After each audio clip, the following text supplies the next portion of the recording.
Hello everyone, and welcome to our Eat to Thrive webinar.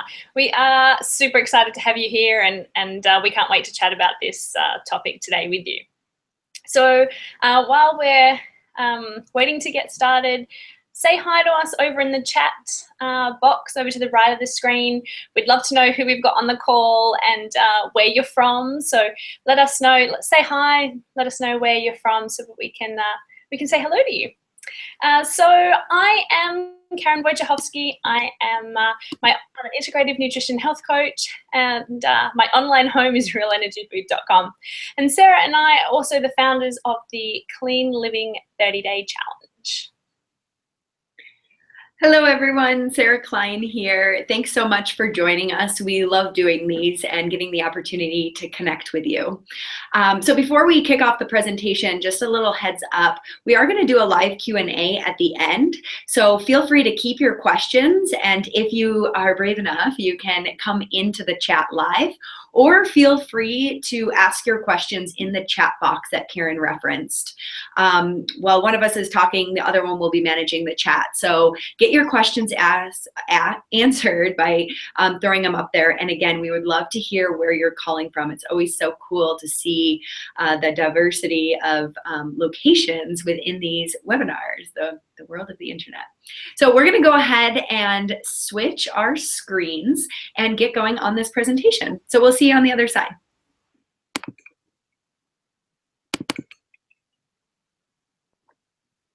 Okay, so today we are talking about eating to thrive.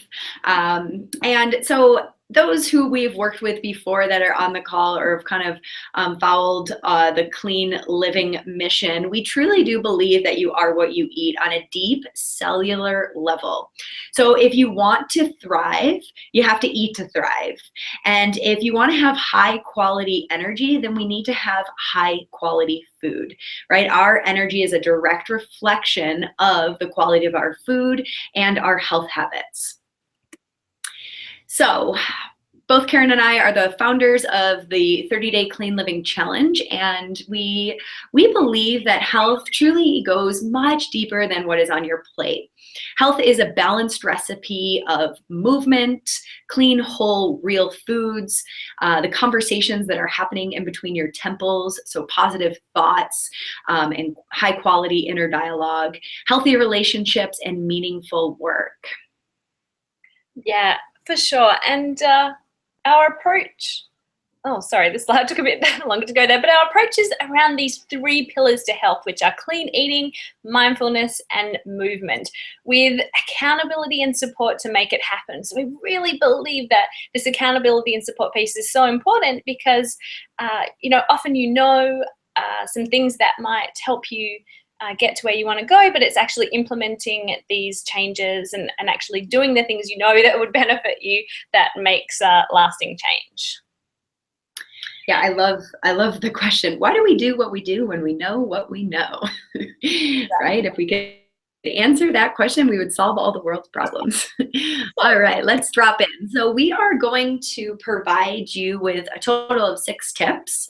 And we believe that each one of these tips will allow you to thrive, kind of looking at it from a nutrition standpoint.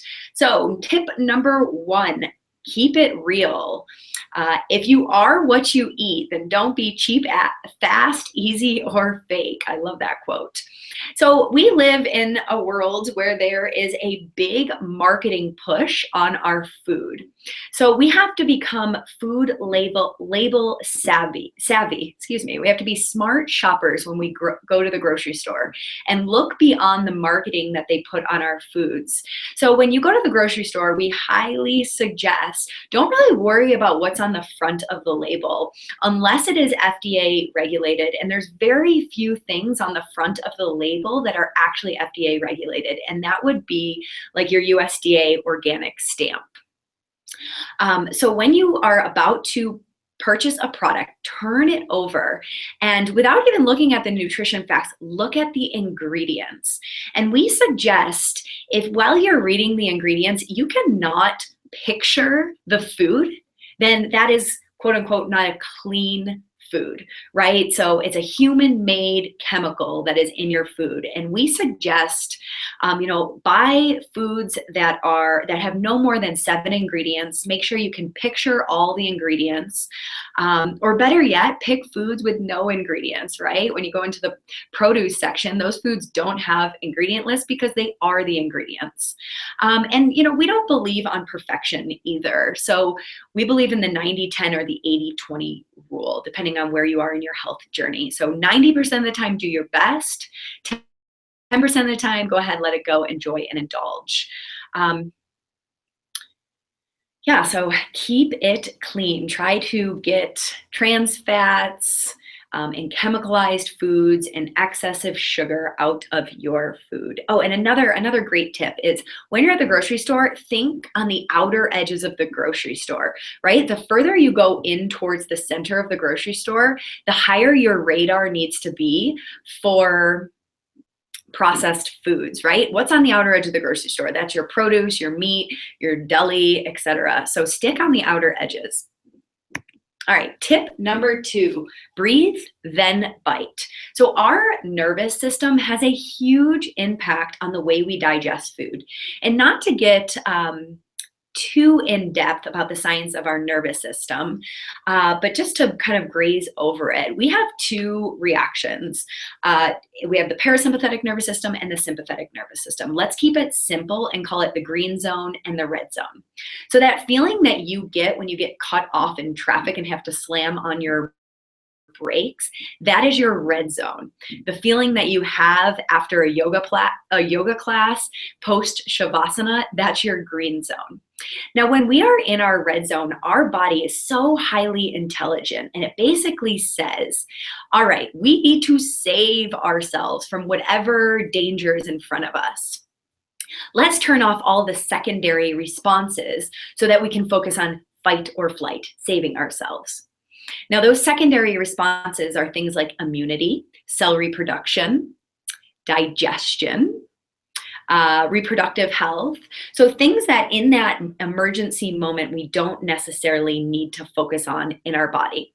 Now, our body or our nervous system doesn't necessarily know if we just got a really stressful email or phone call or if we're being chased by the lion.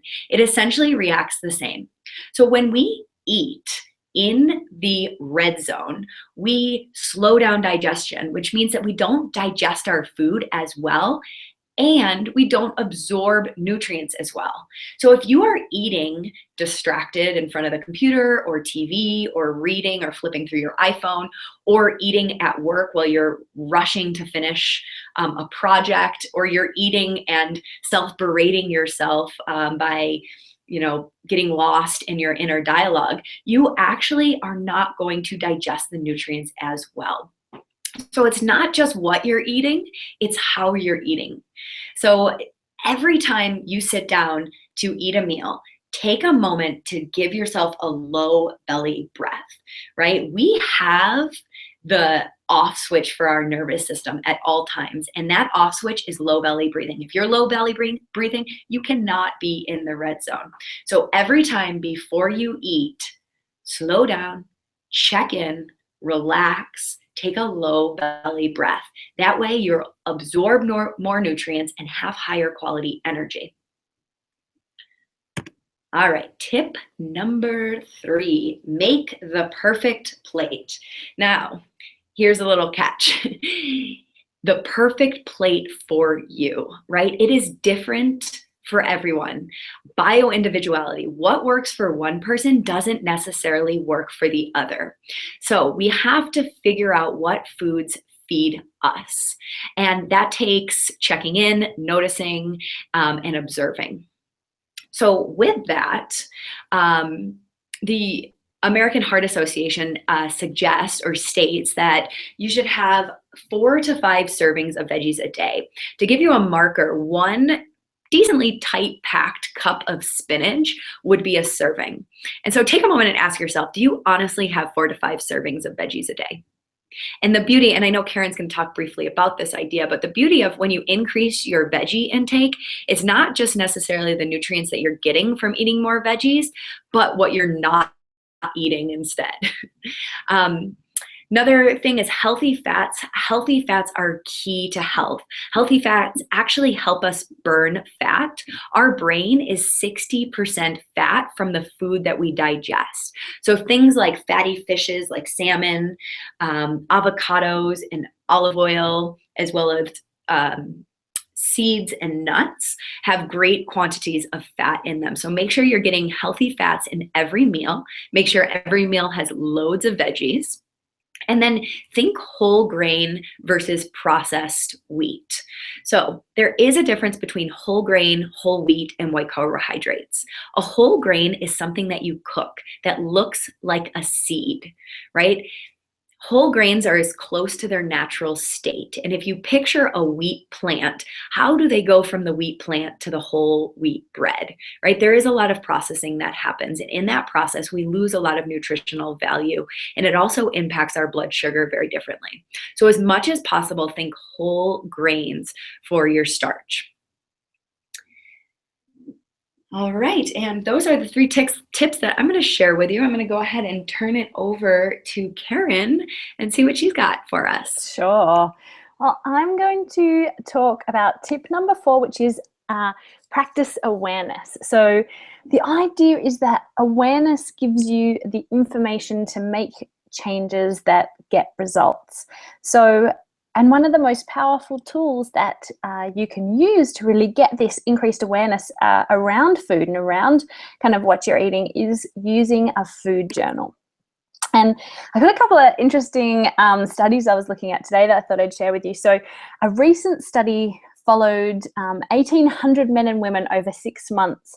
And this was a weight loss study, and food journaling has so many benefits, not just for weight loss, but this particular one was a weight loss study. And the people in the study who kept a food diary lost 50% more weight than those who did not, just from bringing awareness around what they were eating. So why is keeping this kind of food and mood journal? Because we really encourage people to kind of keep a food and mood journal.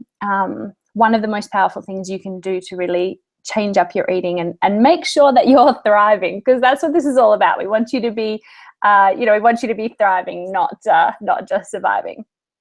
And I've got an example in one of the next slides. I've got an example of a food and mood tracker that I often give clients. So I'll talk a little bit more about that in the next slide. But first, I just wanted to talk about why food journaling works so well. So there's a number of reasons. One is that food journaling helps you identify habits. So the food journals that we recommend and how we go about food journaling, it does more than just track your food and portion size.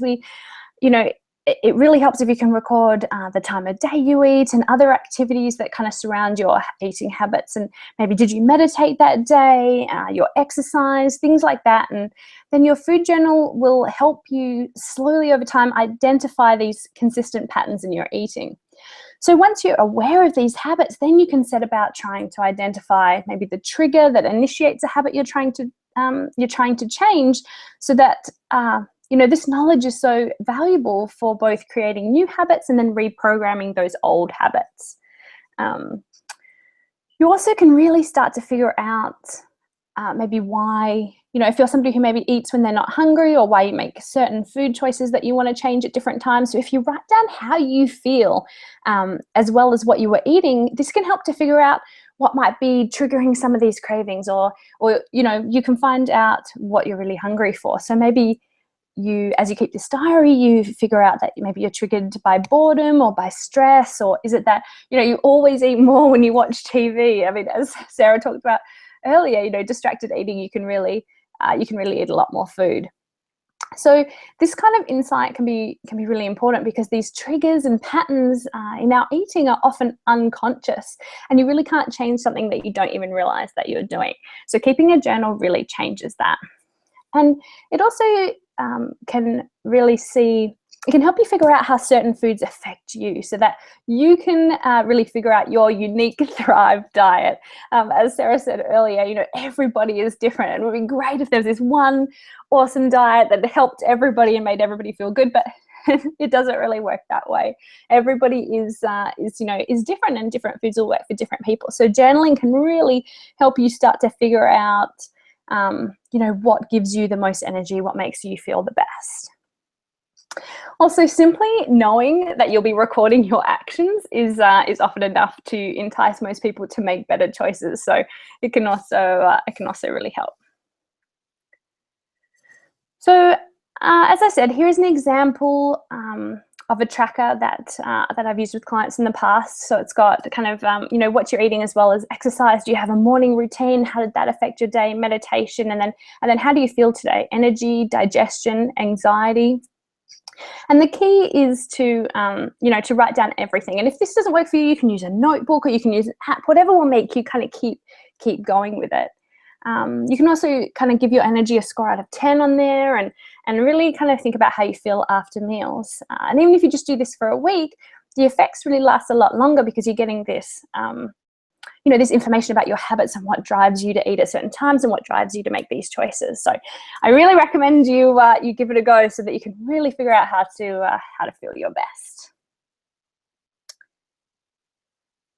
So tip number 5, reduce energy suckers, because we need energy to thrive.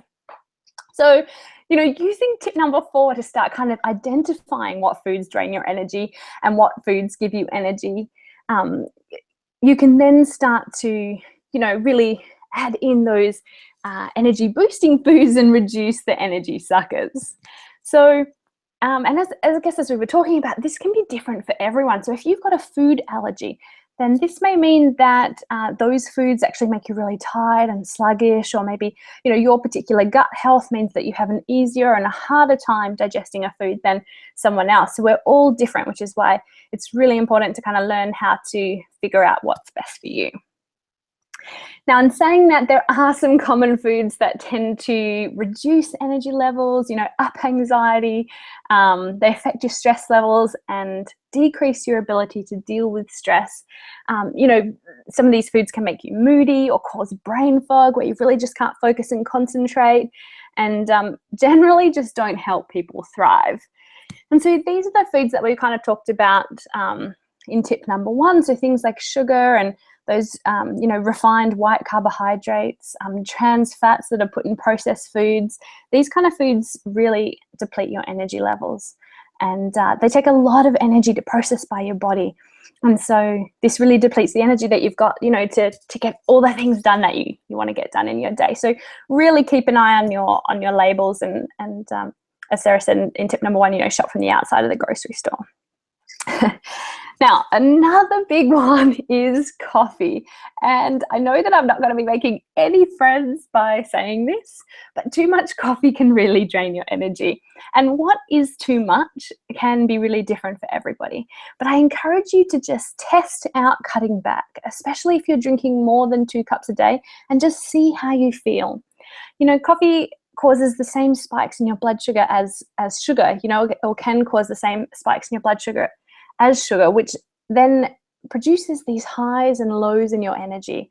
And it also increases cortisol production in your body, these stress hormones in your body, which is totally fine if you're on holiday, relaxed. Okay, you know, have that second cup of coffee. But if you know you've got a really stressful day ahead, then adding in that extra caffeine, that extra cortisol to your body, can be the difference between reacting calmly to maybe your boss's unreasonable email and completely losing the plot over it. So something just to think about, you know, when it comes to caffeine, see kind of what, again, it's very bio-individual, but see what kind of works for you.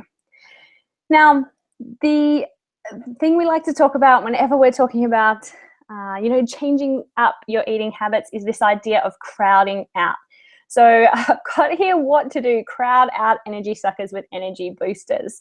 So what do I mean by crowding out? And if you've kind of heard Sarah and I talk before, you might already know what crowding out is. But what we're talking about is this idea of focusing on what we're adding in rather than focusing on avoiding certain foods. So focus on adding in these, you know, healthy energy boosting foods, your veggies, your greens, your healthy fats, you know, your healthy whole grains, all these kind of like real foods that give you lots of energy. Because that way you're crowding out the bad stuff. There's only so much, bad stuff, the energy suckers, but the stuff that isn't serving you. So, you know, often when we completely avoid certain foods, we just want them even more. You know, if I ask you not to think about a pink elephant, what do you think of? You know, you immediately start to think about a pink elephant. And so we believe that one of the best ways to build healthy and sustainable habits is to focus on adding in versus taking out. So when we switch up our mindset like this, we, you know, get to really enjoy all these healthy foods, and you know, we can only eat so much in one sitting. So we naturally start to just eat less of the stuff that's not serving us as we just focus on adding in all this good stuff. So another thing that crowding out really helps, so adding in all this good stuff to really give us lots of energy and really help us thrive, is that it starts to help common micronutrient deficiencies decrease as well, which also is one of the causes of poor energy in a lot of people. You know, we see a lot of people that have some of these common micronutrient deficiencies up on the screen here. So things like iron and B vitamins, vitamin D is quite common, and same with the coenzyme Q10. So these kind of micronutrient deficiencies can affect your ability to thrive, and so the more you start to add in these good foods, the less likely you are to have some of these common deficiencies. And adding in all these good foods also really helps boost your immune system, and that can be another thing that really dampens people's ability to thrive. It's kind of an immune system that's maybe not operating quite as optimally as it could. So as you kind of focus on adding in these, you know, these servings of vegetables and the healthy fats and all those kind of, you know, healthy protein, all the real clean foods, your immune system starts to feel better, and you start feeling like you're thriving more and more.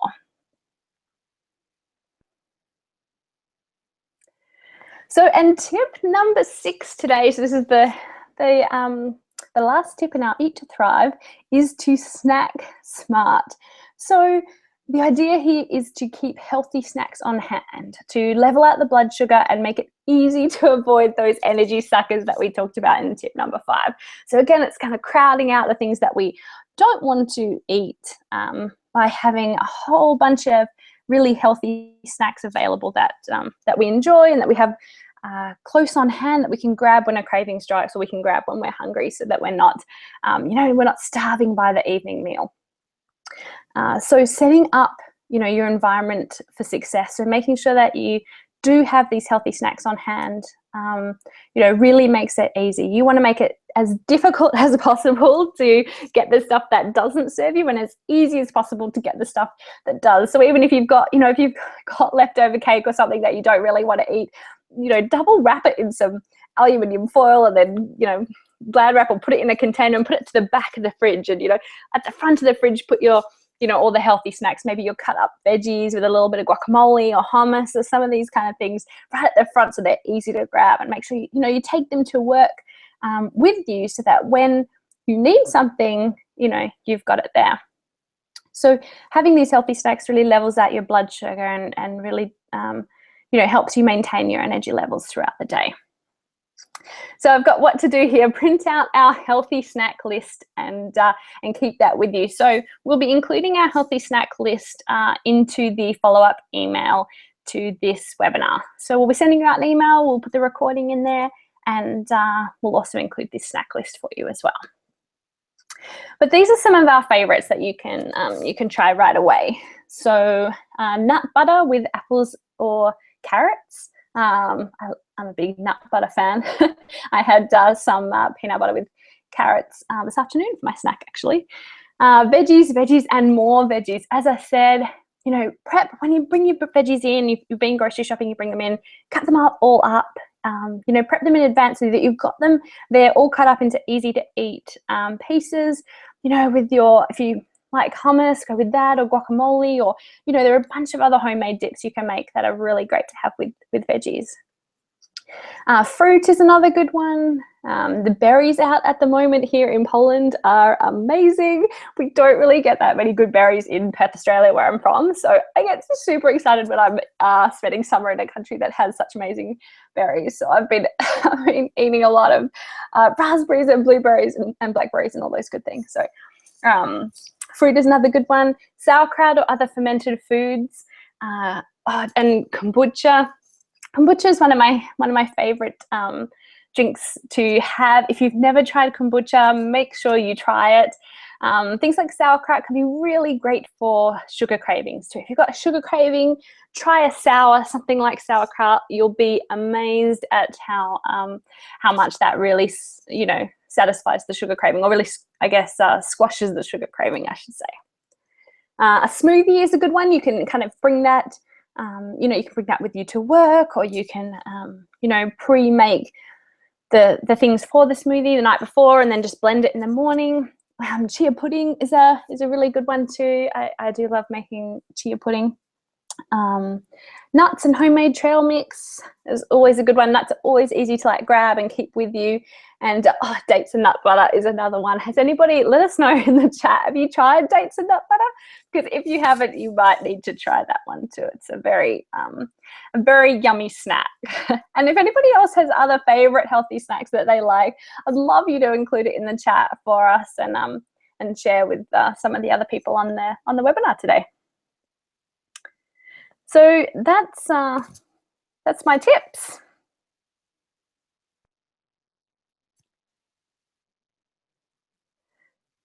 So yeah, okay. So they're the end of the tips. Sorry, muted, Sarah. Muted. Yeah, that's okay. I was talking to myself over here, muted. Awesome. Well, thanks so much for those tips, Karen. Those were awesome. And thanks for sticking with us through the tips. And we'd love to hear if you have any tips that you use to boost your energy and thrive through nutrition or lifestyle habits. So we are thrilled. Our next Clean Living Challenge kicks off September 5th. I know some of the people on this webinar have gone through the 30-day challenge with us. And if you have, go ahead and tell us how it was for you. We'd love to hear from you. So it is kind of like we've talked about, it is a 3-pillar approach in the sense that we believe that health is much deeper than what we're eating or how we're moving. So we talk about we divide the 4 weeks up. The first week you go through a elimination protocol, which helps to support and detox your liver. So it's a good clean sweep on your nutrition or on your diet. And we give you a full meal plan to follow through that first week of the elimination protocol. It also helps you to understand kind of what foods feed you best. Week 2, we talk about clean eating and how to make it work for your lifestyle, no matter how busy you are, how to eat out, eating clean, and we also talk more about snacking smart. And then week 3, we dive into mindfulness, right? We believe that health is definitely not a measure on a scale, but more about the quality of your inner dialogue and of a measure of your energy. So we talk about mindfulness and stress reduction, and then so did I already say week 4? But week 4 would be movement. So again, 3-pillar approach: mindfulness, clean eating, and movement. We would love to have you on board. If you have any questions, please reach out regarding that. And then here's what some people who have completed the program have said. Helen from Japan completed, and she kicked her headaches through the 30-day challenge. She cleared up her skin, lost some weight, and increased her energy. And I love here that she says that it's a great program for people who don't necessarily enjoy cooking or want to make the time to make healthy foods. We really try to make it simple and direct for you. And then Mary Ann, who I know is going to be jumping on the recording of this call. So thanks, Mary Ann, for this testimonial. She had some physical changes with less achiness, more energy, lost some weight, and some mental and emotional changes, which are always key: happier, better attitude, positivity. So thanks for sharing that, Marianne. So our next, so the 30-day challenge starts on September 5th. So we are super excited to get started with that. And as you see there, it's $97 for the challenge. So it's the price of, we put here, swap your latte a day, because that's really the price of the challenge. So you swap your latte a day for, better health. We want you to, like we've been going on today, we want you to stop surviving and really start thriving, get more energy, clearer skin, really look and feel your best. Learn to manage stress, because that's, as I said, we've got these three pillars, and they're each equally important to really, really thriving and really feeling your best. And we also have a real focus on accountability and support in our challenge, because as we were talking about earlier, and Sarah asked the question, why do we do what we do when we know what we know? Having that accountability can be really important. It can be that missing ingredient to really finally getting your results you want. So as Sarah said, we've got meal plans in the first week, and we've got recipes and videos, access to us, a super supportive Facebook group, and a daily email with nutrition info, health tips, our non-food challenge as well, and a group share. So if you are interested in getting more information about the challenge, you can reach out to Sarah or I at any time, or you can come across to wholecleanliving.com, and that's where you can find out more information or to sign up to join us. Great. So let's, I want to make sure we honor our time here. We really wanted to keep it in, a 30-minute gap to make it quick and fit it into your day. So we're going to come back live. So we will stop sharing our screen. Hello, everyone. And if you have any questions, we would love to answer those. I didn't see any questions pop up in the chat. So we'll give you a couple minutes to either post your questions in the chat or go ahead and raise your hand, and we can pull you in live in the room if you're willing. So thanks again for sticking with us. We hope that you got some tokens to take with you and apply, and we would love to work with you further through the 30-day clean living challenge. It's a really fun program. So let us know if you have any more questions on that, or any questions at all. Karen, anything else? No, just, if you do have any questions, keep putting them in. And if you've got any questions about the challenge too, you can come over anytime to one of our Facebook pages, or you can send us an email at coach@wholecleanliving.com. We love to hear from you, so we're happy to kind of have a bit of a further chat about whether or not the 30-day challenge is a good good fit for you. If you're kind of unsure about something, we would love to chat to you further. As Sarah said, it's a really fun challenge. We really love running it. We have so much fun every time. We just love our participants that come across and do it with us. Awesome. Well, and without further ado, we'll close this down. So thank you so much for joining us, and you all have a wonderful day. Bye for now.